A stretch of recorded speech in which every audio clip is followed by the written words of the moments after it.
Hello, I'm Richard Hunter, Head of Markets, and welcome to our look ahead for the week commencing the 3rd of October, with Monday being the first trading day of the final quarter of the year.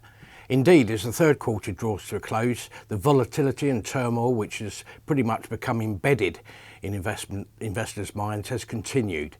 Fears of a recession, persistent inflation, and lately some currency wars after the government's announcement in the UK of what is more like a maxi budget than a mini budget. While sterling has recovered slightly, it's been a fairly tumultuous week.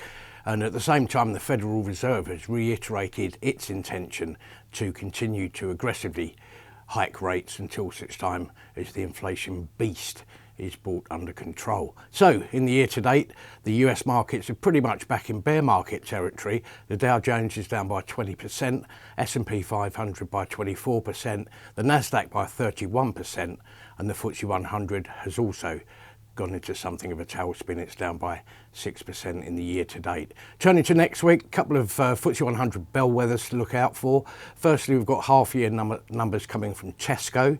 Shares have fallen quite sharply since August. They're actually now down 20% over the last year. One of the reasons for that, of course, is the inflationary pressures which Tesco itself is suffering, as well as its customers.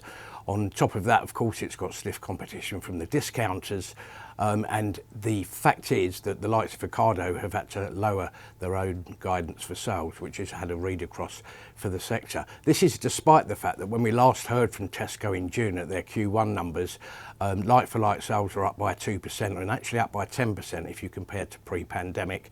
Obviously, they've got their own negotiating strength. And while we're waiting for the share price to recover, they're also underpinned by a rather healthy dividend yield of 5.4%. That's on top of the fact there's been a share buyback program and they've been reducing debt. The other company to report next week from the FTSE 100, trading statement from Imperial Brands. Shares here are up by 22% over the last year. And it's strange that the tobaccos are currently in focus, whereby the shares, if not the product, has pretty much come back into fashion.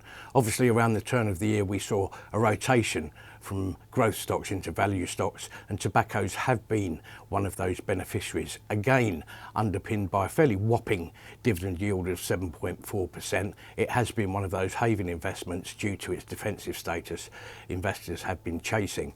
At the same time, we've got a situation where new category is the way to go, vaping products and so on, although at the moment that remains in its early stages. So it's very much a question of whether Imperial Brands can continue to benefit from customers downgrading from higher cost tobacco products to the type of products that it provides. Thank you for watching. Have a great week.